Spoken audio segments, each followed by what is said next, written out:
Hi guys, I just wanted to share with you this new garden we made. It's been an awkward space, so if you have an awkward space, you could really make it look pretty. I kind of hewed and hawed and didn't know what to do with it because it was such a strange little space. But you can make it look really pretty. It's really turned out nice. It's kind of between our grill patio area. We have a raised herb garden behind there. Sorry about the sponge on there. Obviously, we were cleaning the grill and someone left out the sponge. And then it's just along our path to the shed. So this was my design of what to do with it. We started out with, I wanted to keep it really tidy looking, so nothing would grow over the walkway or be a problem or high maintenance. So we decided to go with Shadowlands which is a proven winners, hosta. I think they're really cool. They have a ruffled leaf and they are truly ruffled. They come up ruffled. So I'm really excited about them growing and getting larger. They should touch once they're mature, if not overlap each other, which is the idea. I want them to be a little hedge of hosta. Yes, we have deer, yes, we have rabbits and slugs, and they do eat them. But if you boil garlic and you spray them, I usually spray them maybe twice a month. It keeps them off of them. And then behind it, I put a hedge of Hydrangea Macrophilia. The first hydrangea is Endless Summer Bloomstruck. You can see we have acid soil, so their blooms are blue here. And there's one bloomstruck on this end and one at this end, which is not quite blooming too much yet. You can see some in the back there. And then in the middle, which are more of a purpley blue right now, I'm assuming they will change over, and some of them already have, to blue. But right now, they're mainly more of a purple, deep purple, which is really cool. But this is garden debut after midnight. I thought the three went together very well. And because they're the same type of hydrangea, they coordinate beautifully. Then behind it is a hydrangea arborescens, which is proven winners Pinky Winky.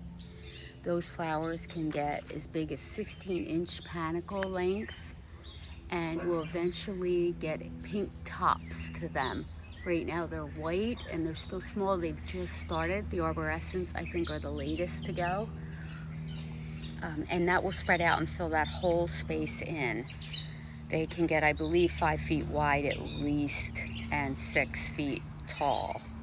So right now I think it's probably about 3 feet high and maybe 2.5 feet wide.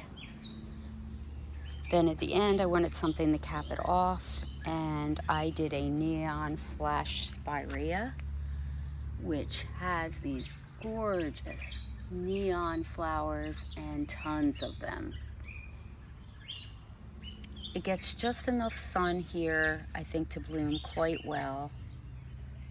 Time will tell, but most of our Spirea are in part sun and they all bloom great each year. So this is a part sun area. Gets probably about 4 hours of sun a day total. A little bit in the morning, a little bit mid-afternoon, and not much in the late afternoon. So it's a pretty protected area. There's a sprinkler right behind it, so it does have irrigation to it. That sprinkler line will be changed out more than likely soon when the new greenhouse goes in and all the lines are changed. So this is just one idea of what you can do with an awkward area if you have one of these along a path or just in a nook and it's just, you don't know what to do with it. And another great idea, which I'll do another video on it, is as a border, we had a lot of leftover fieldstone. This is Pennsylvania fieldstone on the pallet. And some of the rocks are quite small. You can't use them to stack as a wall. They're not great border rocks, but they make this kind of dry creek bed look along the edge that I think looks fabulous. It's really makes a statement. So I'm really happy with it. And I was glad to kind of come up with something to do with these smaller stones. And I took it all the way around this Spirea here, so you can kind of see. Excuse our appearance over there. We are working on the site for the greenhouse. That's pretty exciting, and we'll have a vlog update video on what we're working on now towards getting the greenhouse in. We've been working on this idea for a year, but it's just taken a lot of site preparation. So anyway, I hope you enjoy this garden. I'm really pleased with how it came out. I think it's going to be a low maintenance, but it really beautified the area. And now instead of it being an eyesore, it's already very beautiful. I can't wait to see it fill in. Well, thanks for joining me, and have a great day.